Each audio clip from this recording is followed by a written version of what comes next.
are listening to 9394, a music podcast with Travis Roy. Thanks for coming along on this ride. Do you remember when you were like 15, 14 years old, or maybe even 16 years old, and there was that friend of yours who was the same age as you, at least in as much as that they were in the same grade as you, but they were born before you. So they're actually driving before you, like maybe even significantly well before you in your friends group. Maybe they've got like 6 months on you or something along those lines. Remember that person for you? What did they drive? Did they drive a van? Because Dan Plummer drove a van. And Dan Plummer has come on the show today to talk about the ultimate 1990s band, certainly one of the ultimate 1990s bands at the very least, Pearl Jam, and their sophomore release from 1993, 5 Against 1, or should I say Versus, as it's better known. Now, he was one of the guys in our group that drove, I believe he had a white minivan, if I recall correctly, but you know, the details are sketchy. Another good friend of ours, Ryan Liberty, God bless him, he used to drive this piece of shit Dodge Ram that he called the Beamer. It was not German made. And then there was also our friend Ann. Shout out to Ann Hundredmark. Our friend Ann had a Jeep of some kind. So I feel like in our friends group, the three of these people in particular did a lot of the work in getting us around and moving us around early on. You know, Dan is a huge Pearl Jam fan, has been since day one. He's not like me, one of those fair weather fans that really just like the first couple albums or so. Dan's a lifer. So he is a really good person to bring on the show and talk about this album. He's also just a really sweet dude, and it had been a long time since he and I had caught up. So it was a real delight to talk to him. So here's me and Dan talking Versus.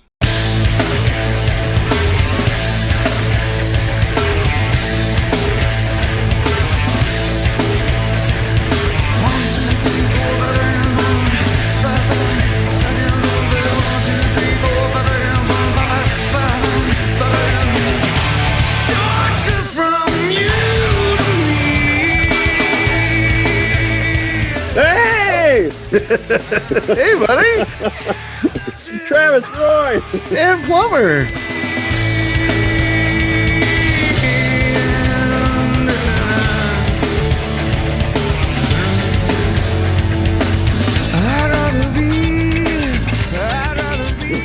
If you hear battling in the background, there they are. What are their names? Gracie, old lady, and Annie, new puppy. Very nice. I don't know if you can see mine. I got, let's see, I got Scruffy down there. Hey, Scruffs. Mara over there. Oh, honey.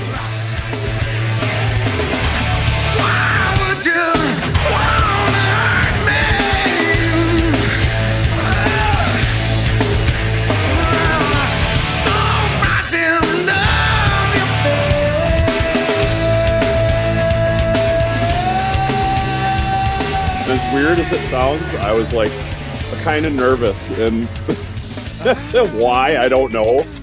I'm talking to one of my oldest friends about one of the best albums that I've listened to thousands of times. This is very true. It's really nice to see your face, man. Like, when's the last time we talked in person, quote unquote? I don't actually know. Literally, it could be like high school, right? Like maybe concerts after high school. Yeah. I'm sure there would have been some shows after high school. And then, like, you know, some of the party in the summer after high school. Right. I'm sure. Yeah, maybe some bonfires if you showed up. That to kind of shit. The epic summer bonfires.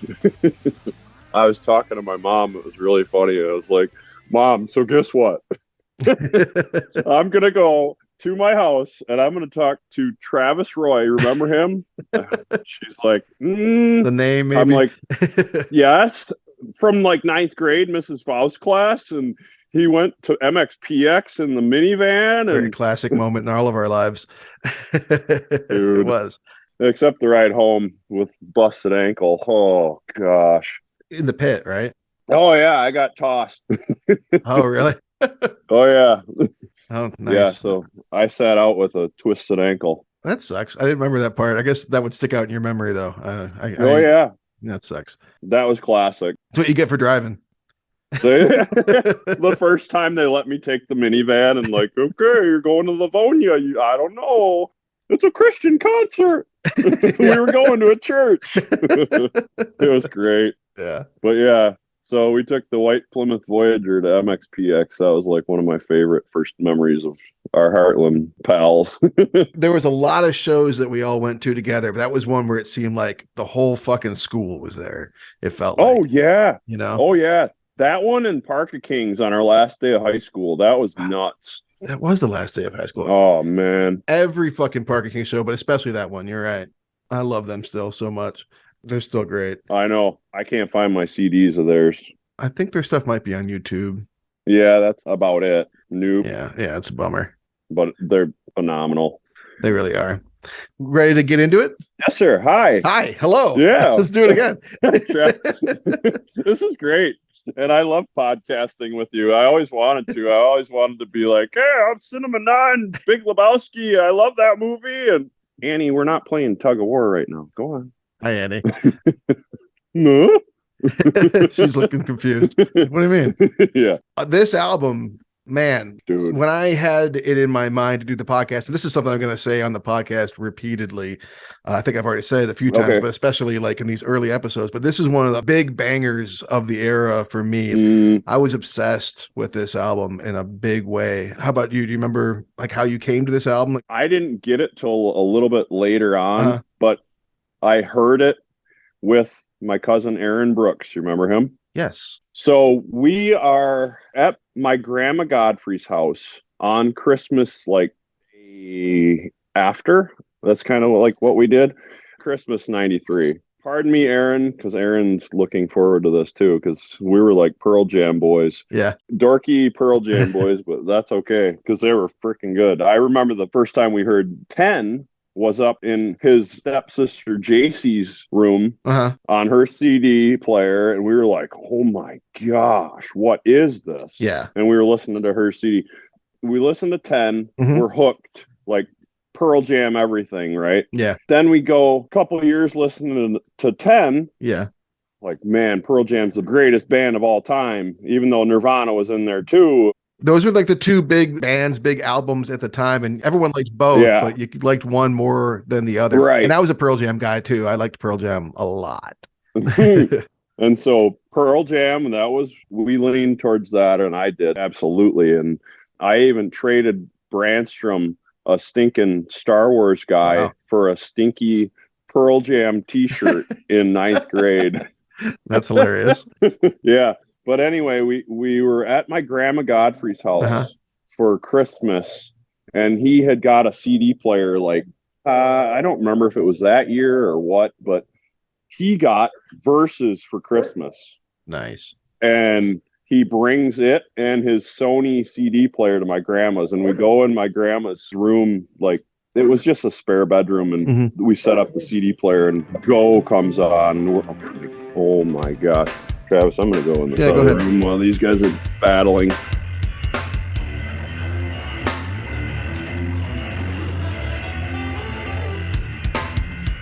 Yeah, I'm lucky that my dogs are like used to the routine at this point, so they're like, okay, he's in the chair, so we're just going to sit down for like an hour. Yeah, well, these yahoos, man, they freaking... Oh, what's their first podcast? They battle.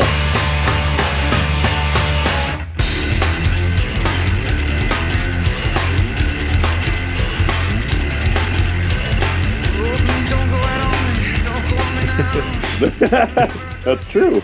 So Aaron gets freaking Versus, and I wanted it, and it wasn't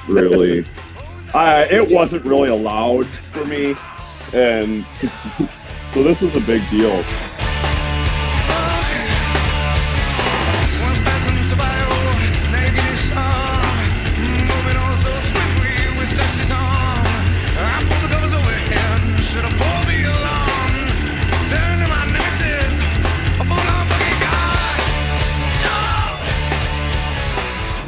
Song Go comes on, and man, talk about I don't know, maybe a change in Pearl Jam, but like, it was so intense.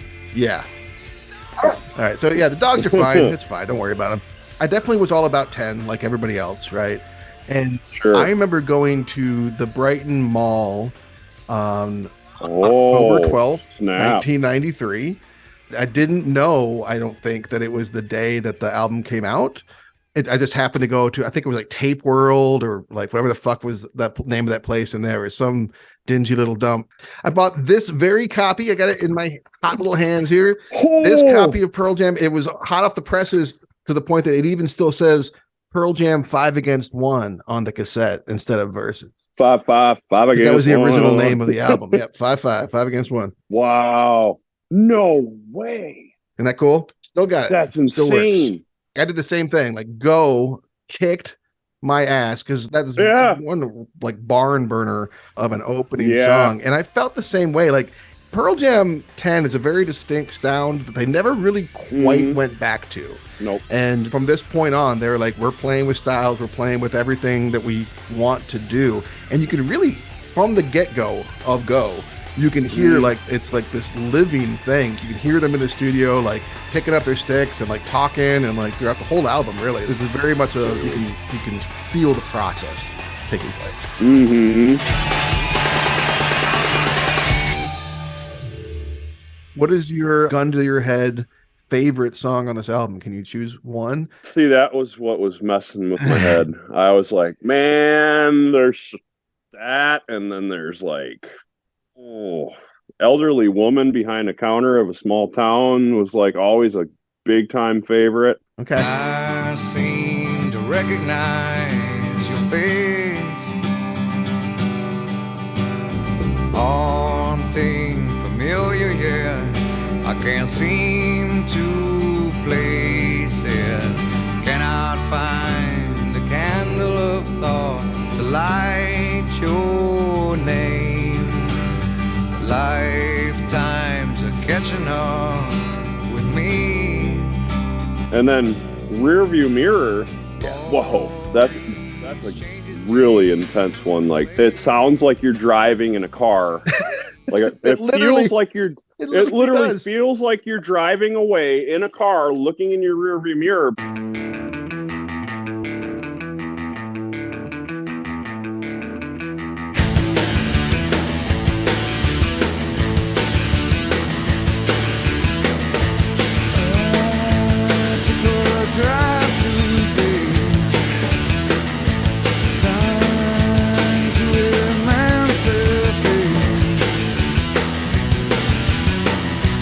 It was the beatings made me wise, but I'm not about to give thanks or apologize.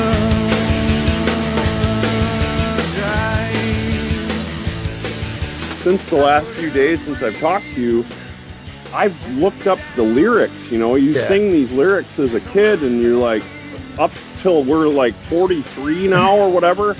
It's like, shit, this is intense. Yeah, it's intense. I didn't know the seriousness of these songs I was listening to when we were like, what, 13? I kind of did some, because 10 had some themes of like parental abuse and neglect. Right. And some of that carried through here. I agree. I think Rearview Mirror, if I have to pick a favorite song, it's my favorite song on the album too. But I did the same thing where I've been listening to it for fucking 30 years.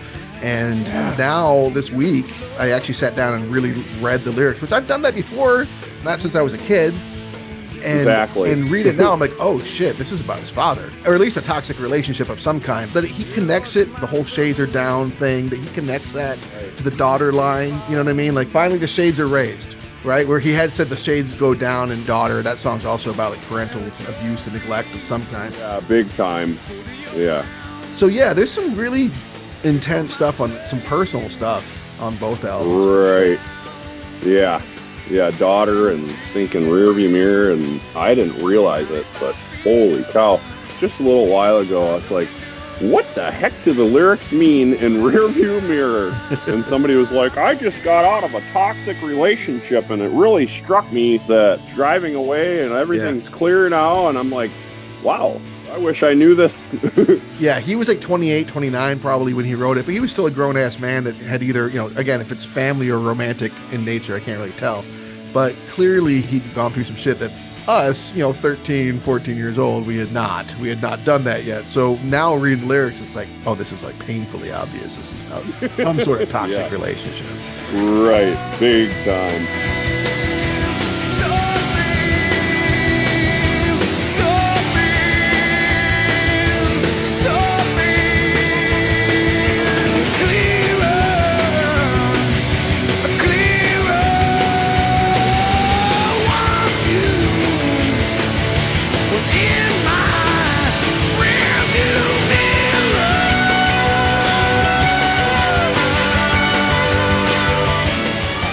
But you're right, man. Like, the music is driving music. Yeah. It's so driving, like the adjective. It really is. Yeah, like a Johnny Cash, how he's got that. It feels Yeah. like you're going on a train or something. It's like, man. Yeah, that's a good comparison. Like that riff, like that kind of just one repetitive riff. Yeah. It's like, okay, we're going for a ride. And that's another thing like that blows my mind. I think of myself as this Pearl Jam fan, although I gotta be honest, I kind of weaned off after this album. I really did. But Oh, yeah. I didn't know until preparing for the episode today that we're doing right now. I was like, 30 years of being like, Stone Gossard is a hell of a guitarist. Stone Gossard is a great guitarist. And then like looking at the fucking page, it says Mike McCready, lead guitarist. I'm like, well, shit. Oh, yeah. Sorry, Mike. Every time. 30 years of not recognizing even remotely the awesome work that he's putting in and giving all the credit to the wrong dude. That was kind of an embarrassing moment. Yeah, that's okay. He had some good jams in there, but I mean, yeah, Mike McCready was definitely the. Yeah, it seems like Stone Gossard seems to write a lot of the songs, from what I can gather. I was going to But say, he's got yeah. the more like the licks. McCready's got the riff it, Right. right?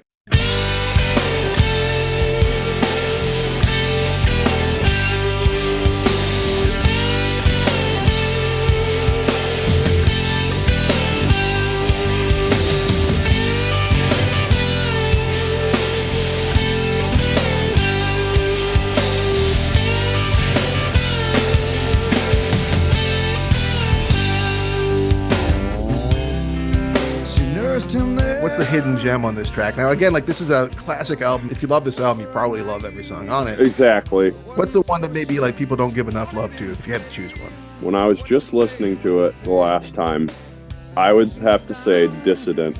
Okay. I mean, I could say any of them. Any of them. Seriously, it's like they're all going through my head right now as we speak. And I'm like, man, I didn't take any notes. That would have screwed my head right. When I was listening and Dissident came on, it was like the guitars are just like in your face right off the get-go. Like, Yeah. what in the heck is this song talking about? Yeah. Something about refugees. Yeah, like a political refugee or something. And I'm like, as a kid, how are you supposed to know that? Like, I don't know. Maybe it wasn't made for us necessarily, but I knew the word dissident as a kid, so I understood it. It was something political in nature, but I thought, I don't know. That was about as far as I went. Far away, like a word misplaced, nothing said but a waste. When she had contact with the conflict, there was meaning, but she sold him to the state. She had to turn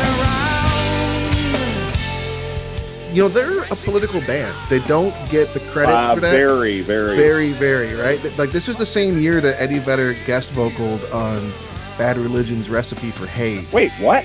He did some backing vocals on 2 tracks, American Jesus and Watch It Die, How did I not know that? because it blends right in. Surprisingly, he fits really well with that band. Like, you can't even hardly tell it's him unless you're listening for it. But my point being that, like, it makes sense, right? Greg Graffin and Eddie Vedder would like complement one another. And people that got into Pearl Jam and like back in the day and even like since, I don't think people seem to, when they talk about Eddie Vedder, they talk about the band, they don't seem to focus on the political nature as much as I bet he would like for them to. Right. For me, the undersung song on this album is WMA. Yes, that is my least. That's your least favorite? Oh, wait, yes, you're under. That to me is the most underrated track on the album, because I think it's really cool that it's dealing with like police brutality, and it's dealing with, like race relations and police and all that kind of stuff that, that was right after Malice Green died, and they included something about that in the liner notes. It was just impactful for me as a kid. That and Glorified G, like anti-gun and like anti-cop. I was like 13 and like, whoa, I better hope no one knows what I'm listening to on the bus. Like the bus driver's going to get mad at me. Yeah. And the drums, like I didn't know that they lost their original drummer and they got like a new drummer. Right. But here on WMA, it's like he's just, hey, I'm going to fucking show off and show you what I can do. And it's just like these jungle drums. It's wild. It's a wild song.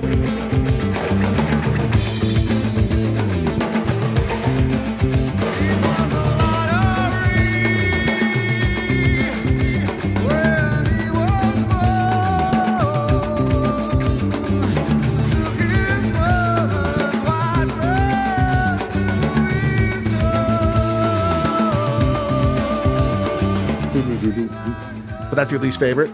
I don't know if it's I don't have a least favorite. Right? The one you love least, maybe, would be. I would say the one I love least, like you, I've listened to the album like 1,000 times, probably minimum. And it's like, I know every note, I know every word. And I'm like, all of a sudden, when it's time to talk about it, I've never talked about it. It's like, what is going on? The song Rats was always like, where did that come from? What is this? It's a weird vibe. It's a weird one.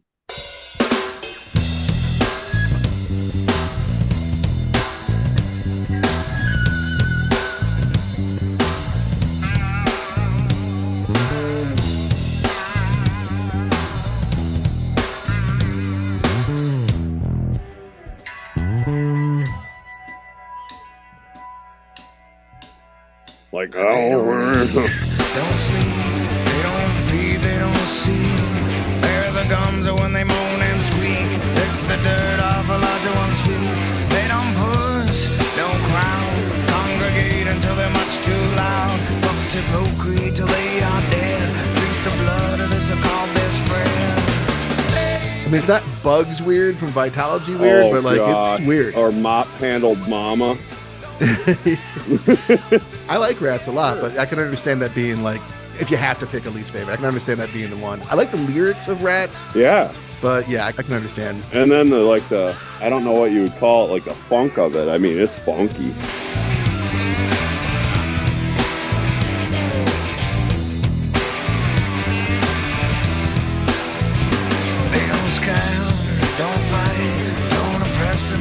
There's a lot of funk on this album. Blood is very funky, right? Blood is very funky. Rats is very funky. What else is funky?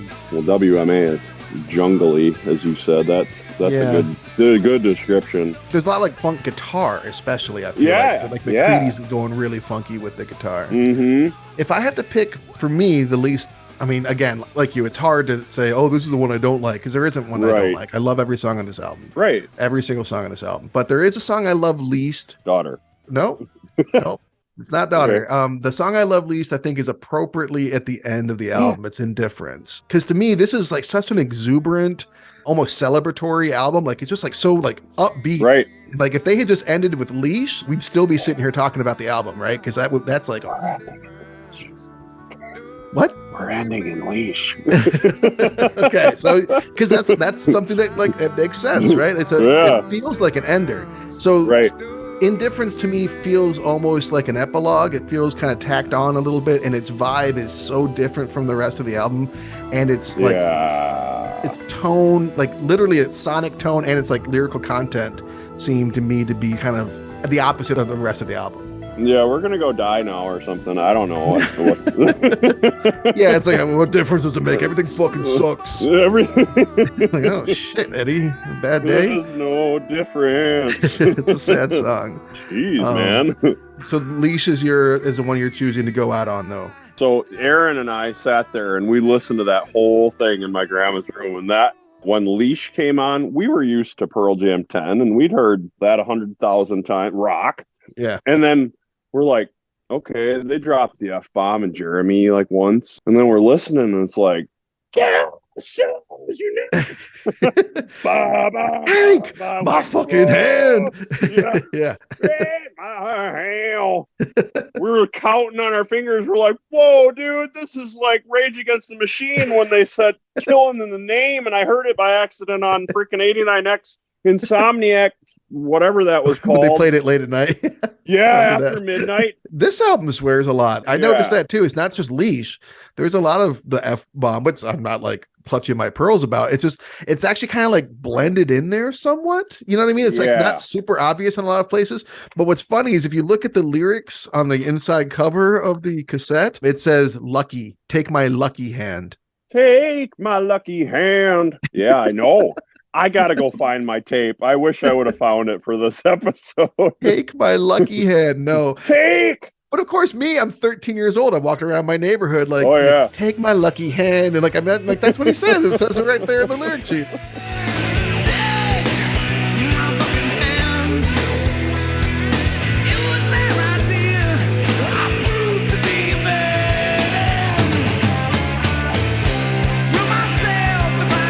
Do you have any criticism for this album whatsoever? No. You don't have to. Here's one. I didn't know there was an expanded edition until I was listening to it on Apple Music just recently. And there's Crazy Mary is one of the extra songs. And then I don't know what the other one is, but after listening to it for like 30 years and then 2 songs all of a sudden show up on it, that kind of messed with my... Crazy Mary was a single, though. I don't know if you remember. Yeah. It's from the Sweet Relief compilation. Remember that? Oh, yeah. Yeah. I hate special editions of albums. I'll take a B-sides comp any day. I love a B-sides comp or like a rarities comp. Yep. If I'm going to sit down and like listen to an album that I know and love, I'm like, when I expect it to end, I want it to end. Yeah, like Indifference. Doom, doom, doom. It goes into something else. You're like, wait, what the hell is this shit? Yeah. So do you have any other specific memories tied up with this album that we didn't address? I mean, it was in my Walkman, just solid. Yeah. All the time. Walkmans. Yeah. Those were necessary. Oh, yeah. Walkman with the mega bass. Yes, of course. Anyone who knew me in high school would be like, his favorite band's Pearl Jam. I mean, I remember it. When you said you wanted to do this album, I'm like, hell yeah. All right. Yeah. That makes sense. Yeah. I mean, I traded Brandstrom a Star Wars figure, probably worth $100 for a stinky Brandstrom t-shirt, like Pearl Jam shirt. Mrs.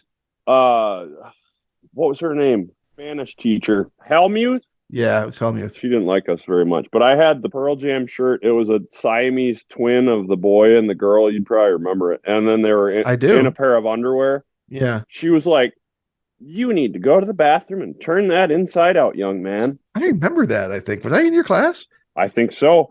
I think I remember that. I went with option B, and I cut out a piece of paper t-shirt, and I taped it on my... Created a whole new way out of the situation. That's pretty funny. For me, Pearl Jam was a big influence, like lyrically and vocally, because I was a singer back in the day. Oh yeah. And one of the first times I thought of myself as a singer, or thought like I was good enough to be a singer in a band, I was barely singing. It was very new to me. Yeah. I remember being in a field with my friends at the time, but I remember like the three of us like standing in a field and singing Daughter together, like just like yes. 3 13-year-old kids just like hearts on our sleeves, belting it out in a cornfield in Heartland, Michigan, Yeah.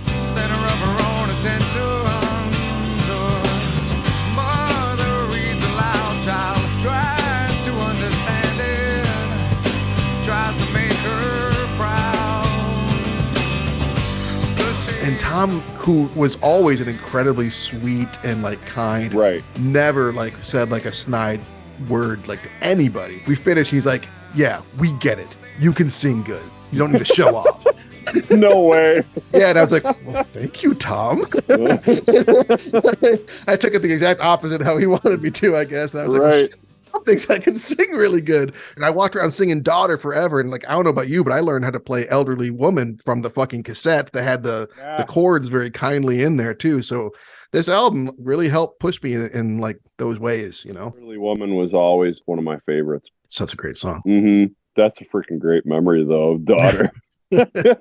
Stands out. And it's funny because that was a single, but it doesn't seem to be one that people remember as well. Like I don't hear it ever anymore. Like it's not one people really talk about. It's still a pretty solid song. Yeah. Not my favorite on the album, but still damn good. No. What's cool, just listening to it in the last couple of days, I mean, I was like, man, they blended acoustic guitar with ripping electric guitar Yeah, pretty well. Yeah. There's not such thing as, I guess there's electric drums, but I mean, like acoustic sounding drums and Sure. guitar with electric and like smashing drums, you know? Yeah, it's like acoustic rock Yeah. in a way that works. Whereas Elderly Woman is a lot more like it could almost be played like at a coffee house kind of thing. It's more traditional acoustic song. Yeah. But Daughter, you're right. Like it's like still like a full band feeling kind of song. Mm-hmm. So what the heck is Elderly Woman about? My God, it's been so long. Never dreamed you'd return. But now here you are. And here I am. My heart and thoughts, they fade away. I don't know, but I think it's really fucking cool for a grunge band to be writing a song about an elderly woman. A little old lady that I think he went away to move away and then missed his old hometown and came back, and there's the little old lady. I don't really know. That's another thing that I got from Eddie Vedder is that the lyrics matter, but not as much as just like having that raw human emotion in your voice kind of thing. Because like he'll have like these powerful lyrics, and you're like, wait, what are you saying? Because now he's just like falling apart into like snarling and gibberish, and that's fine. I'm feeling it, whatever you're talking about. Right. And you read the lyrics of some of this stuff, like the lyrics of Blood are just like he's like pull, push, fight. Or I don't even know. These aren't exactly right. But, you know, he's just like saying words unconnected to one another, referencing Spin and Rolling Stone and Circus, of course. But there's like, did I just blow your mind a little bit?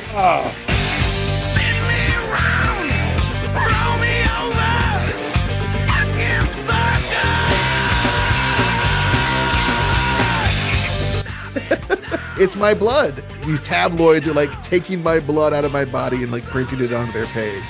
So and Rolling Stone and oh my gosh, Circus. Remember Circus? That one sucked. I do.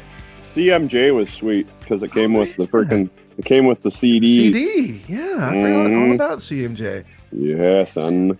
So have you ever seen him live? Oh, dude, yeah. So that was like my dream. And me, my cousin Aaron, brother John, aka Stan. Of course. Good old Stan. How's he doing? Stan's doing phenomenal right now. Tell him I said he hello. Really is. I sure will. I'm so proud of him. And then my girlfriend at the time. Mm-hmm. So I bought these tickets, and then it was like, well, I want my girlfriend to go too. And then my brother. We were in line in Howell. At Ticketmaster? Back in the day, you had to buy tickets to these weird little, like a sunglasses hut or a fucking, you know. That's it. Some weird shit. It was the Ticketmaster in Howell by the outlet mall, wherever that was. Uh-huh. It's like a lottery, and you get to buy tickets. And they're like, oh, yeah, you're in section 256. And, oh, yeah, you got the floor. So I think Aaron was with me, and we got tickets for like 5th row. At the Palace. Oh my God. Wow. Dude, like I could have reached out with my spider monkey arms and touched Eddie Vedder, gave him a high five, you know. And so for those listening, Dan has really long arms. That's what he means by spider monkey arms. I'm lanky. That's why we called you Fat Dan. That's right. Opposite day. So we're at this Ticketmaster in Howell, and I get lucky enough and I get to buy 2. You can buy like 4 tickets, or maybe Aaron was behind me in line. Mm-hmm. And so I get to buy 2 tickets, and they were for 5th row Pearl Jam. This is like amazing. Dream come true. Yeah. And then I think Aaron bought some, and it was like nosebleeds. And so you were allowed to buy 2 apiece. And so my brother, John, and Christy Warren sat up in the nosebleeds, and me and Aaron were in the 5th. Hang on. You made your girlfriend sit in the nosebleeds? And my brother. I'm sure they remember this as well. Well, shoot. Me and Aaron like Pearl Jam first. They probably understood.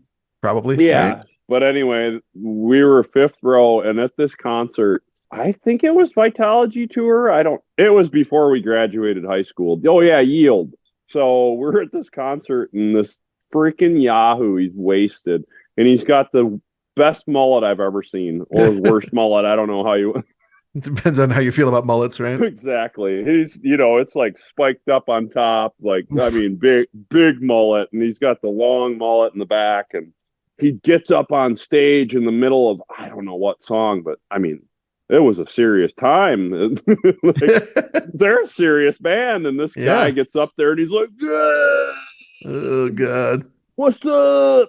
And he's up there, and Eddie Vedder, this was the funniest thing.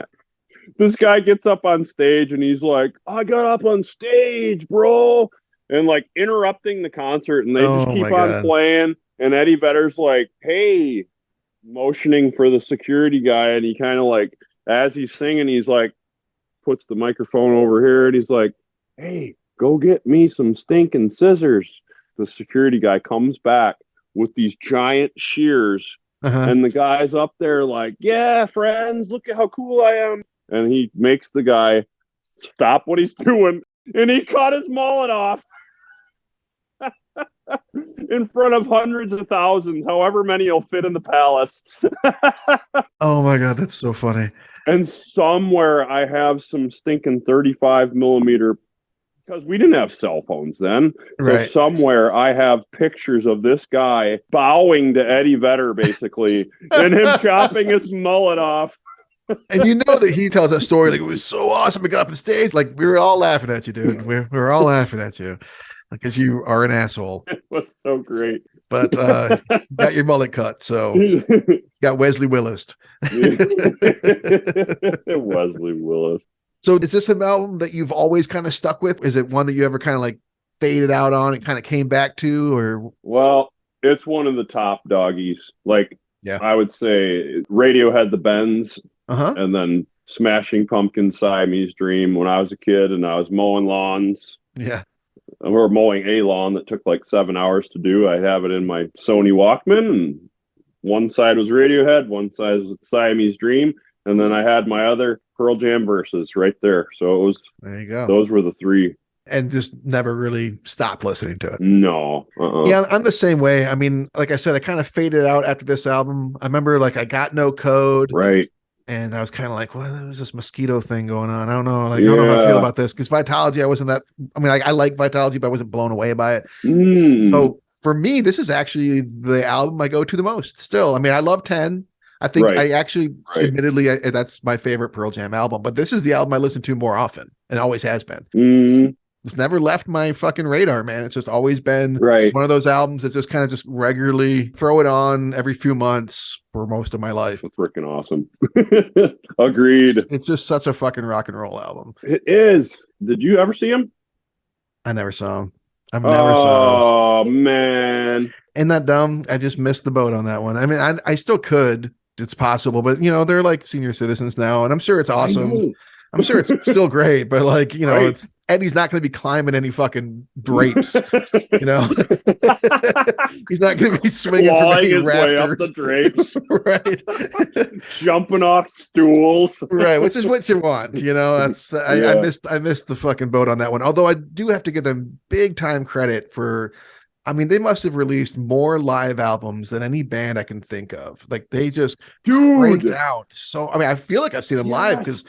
And always with like different covers and stuff on them. I bought a few of those and they were great. And they're all up on Spotify and shit. So like you can just listen to them whenever you want. Are they really? They're all up. They're all available. Man.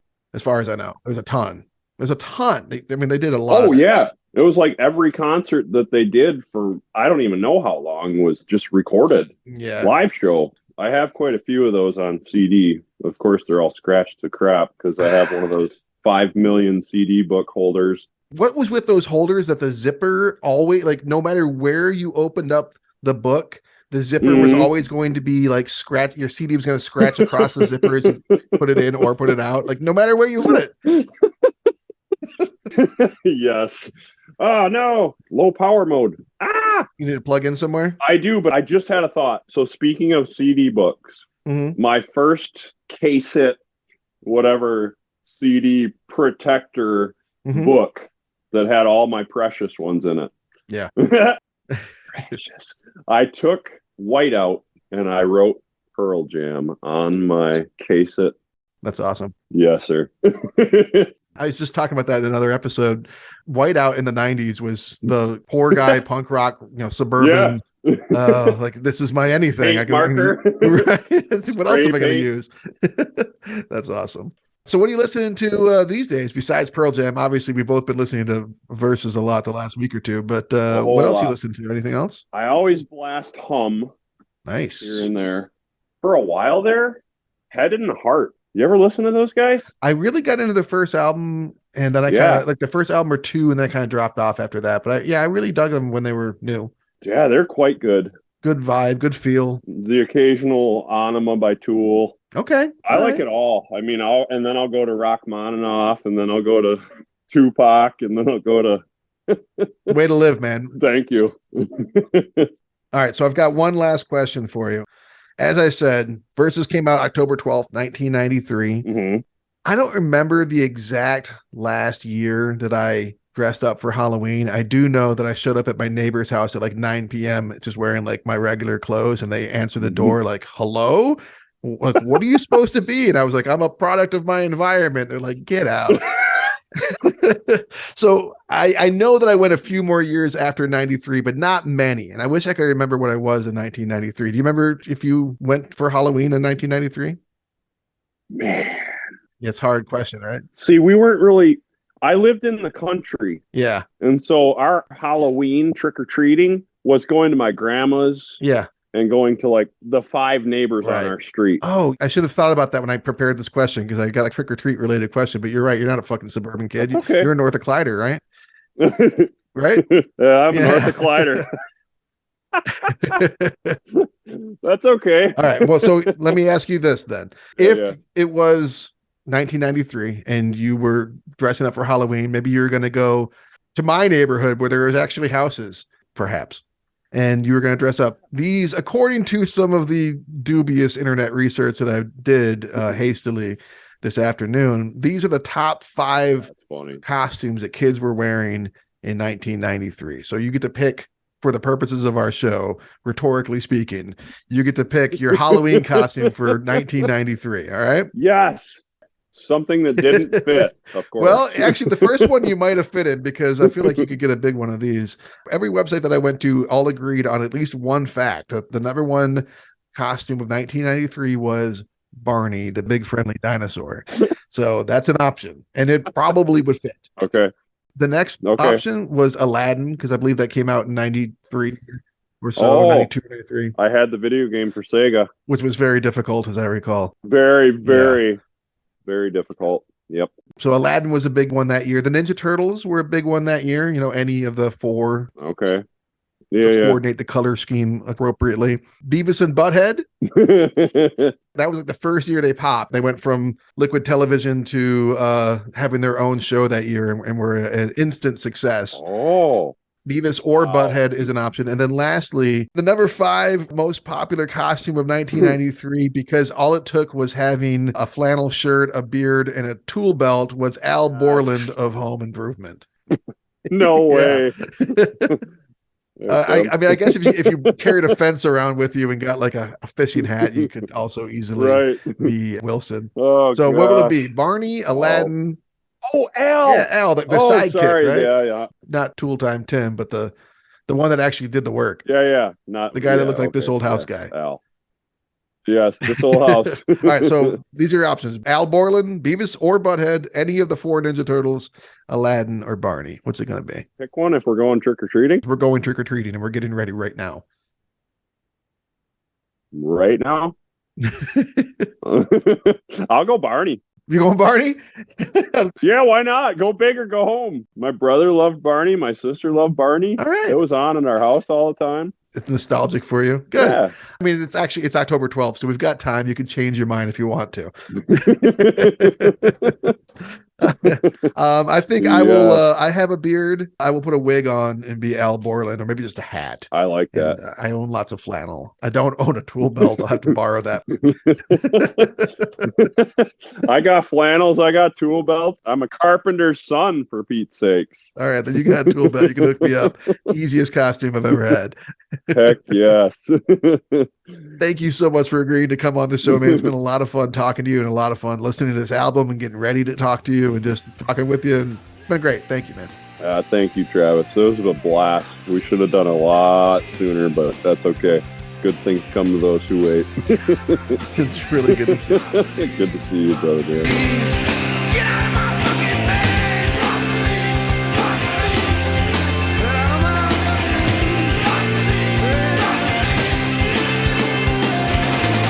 Not the least, we are young. Not the least, we are young. Get out of my fucking face! Not the least, not the least. Get out of my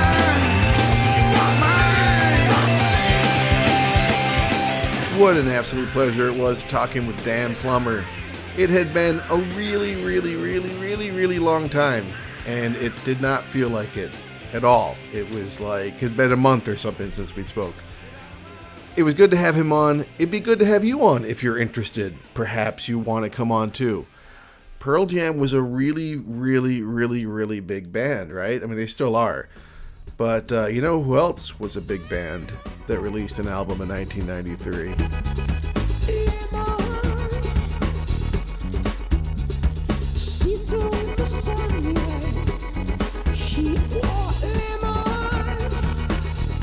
That's right, fucking U2's Zooropa was 1993, and Lemon was on it.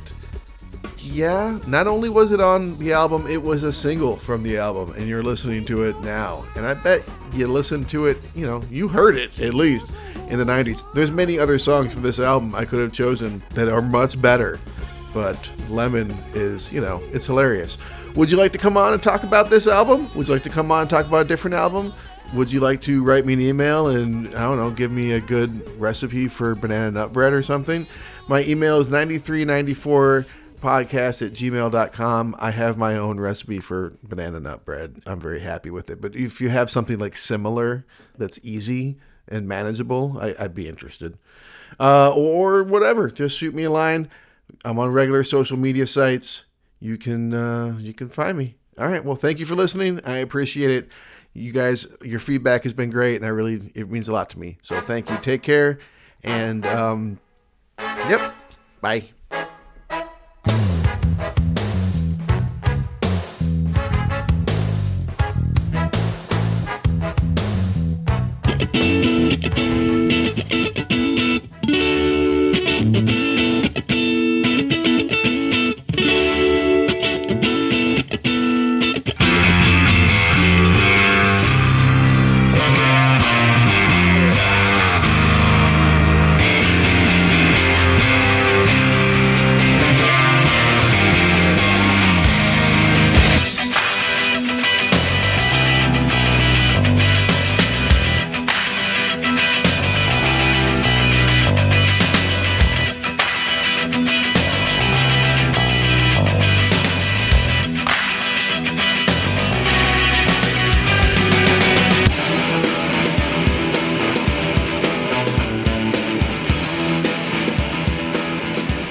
'93-'94, a music podcast with Travis Roy, is a labor of love. It is not and never will be monetized.